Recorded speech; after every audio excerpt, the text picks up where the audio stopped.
Hukumar alhazai ta ƙasa, Allah ya taya muku bisa yadda kuke yi wa alhazai hidima. Hukumar alhazai ta ƙasa, Allah ya taya muku bisa yadda kuke yi wa alhazai hidima. Tabaraka zul'ula dukkanin rahama daga gunka ne ta fito. Hukumar alhazai ta ƙasa, Ka yi mana agaji da dubin hikima ga abin da zan ambato. kuna yi wa alhazai hidima. Bayani zan yi kan alhazai da hukumomin suna Yi wa alhazai hidima. Bayani zan yi kan alhazai da hukumomin suna أعوذ بالله من الشيطان الرجيم بسم الله الرحمن الرحيم والصلاة والسلام على من تلقى القرآن من لدن حكيم عليم رب اشرح لي صدري ويسر لي أمري وهل عقدة من لساني يفقهوا قولي السلام عليكم ورحمة الله وبركاته ‘yan walumar musulmi ina mana barka da shan ruwa da fatan kowa ya sha ruwa lafiya muna cikin wannan wata mai alfarma watan ramadana watan da aka buɗe ƙofofin aljanna gaba ɗayansa aka kulle ƙofofin wuta aka ɗaure shaidanu mai amfani da wannan dama mu da Allah ya raya mu muka ga wannan wata mai alfarma mu dage da bautar Allah mu dage da karatun alƙur'ani mu dage da zikiri mu dage da yawan addu'o'i mu dage da ƙiyamun laili kafin Allah maɗaukacin sarki ya nannaɗe mana wannan wata mu shiga watan da ke gabansa muna roƙon Allah subhanahu wataala ya datar da mu ‘yan uwa al'ummar musulmi Allah subhanahu wa ta'ala na cewa alhajju ashhurun ma'alumat shi aikin hajji wasu watanni ne sanannu zulqada zulhijja almuharram faman farada fihin alhajja duk wanda ya farlanta aikin hajji a cikin waɗannan watanni guda hudu wato rajab zulqada zulhijja almuharram fala rafasa Allah ya ce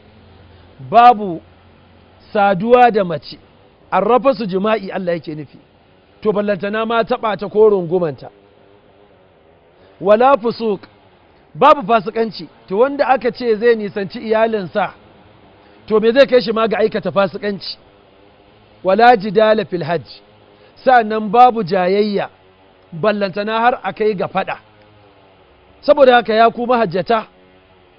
ya ku alhazai ku ji tsoron Allah a cikin waɗannan watanni masu alfarma babu rafasu kusantar iyali babu fusuk fasikanci babu jidal jayayya ballantana har a kai ga fada wasu za ka samu suna kan aikin hajjinsu ana ta labarin dambe wasu na labarin kwallo ai ta musu ai ta jayayya wannan haramun ne wa ma taf'alu min khairin ya'lamu Allah duk abin da kuka aikata na alkhairi Allah na sanar da shi shi yasa Allah ya ce wa tazawwadu kuma ku yi guziri ba ana nufin ka ɗebi dollars of America ka tafi da su ba wata zawadu ka ɗabi pound sterling ko Dutchma ko Saifa ko Riyadh ko Jinai ko Naira na Najeriya fa inna khairar zadi a taqwa mafi alkhairin guziri tsoron Allah mafi alkhairin guziri tsoron Allah wattaquni ya ulul albab Allah ce ku ji tsorona ya kuma abota hankula to kaga alhaji babu fasikanci a tare da shi ba kusantar iyali a tare da shi babu jayayya saboda haka hatta siyayya in wane ya siyo kaya ya dawo masauki wane ka rigan nan ta yi kyau nawa ka siya kaza ne ya ce ƙarya ne ai ba haka bane ni kaza na siyo duka wannan haramun ne domin daga jayayya ake kai mafaɗa to shi alhaji ba a buƙatan arrafasu kwarkwasa ƙalelenuwa wani abu da zai sa mutum sha'awa ya kusanci iyalinsa ko ya rungumi mace ko ya taɓa ta haramun wala fusuk ballanta na fasikanci to kai da ka tafi bautar Allah mai haɗa ka da fasika za ga wasu in aka samu tukari a zauna a ta ba tsatsaki ana abubuwan da bai dace ba a nan za ka ijiye aikin hajjinka ya kai wato alhaji ko mu'tamir. Mu ji tsoron Allah banda fasikanci.